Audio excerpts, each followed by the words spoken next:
औरत तब तक तुम्हारी होती है जब तक वो तुमसे रूठती है, झगड़ा करती है, नाराज होती है, आंसू बहाती है, रोती है, जो भी उसके मन में होता है बेधड़क तुमसे कहती है। लेकिन औरत जब महसूस कर लेती है कि उसके रूठने का, उसके आंसुओं का तुम पर कोई फर्क नहीं पड़ रहा, फिर एक वक्त आता है औरत रूठना छोड़ देती है, आंसू बहाना छोड़ देती है, खामोश हो जाती है।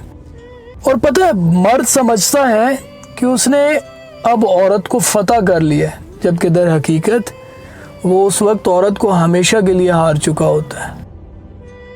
दवा अगर काम ना आए तो नजर भी उतारती है, ये माँ है साहिब, ये हार कहाँ मानती है। मालो जर की सबको भूख, लेकिन ये हकीकत है, कोई सोने चांदी को चबाकर खा नहीं सकता और कमा के बेच तो देता है, मगर खुद बाप के मरने पर बेटा आ नहीं सकता।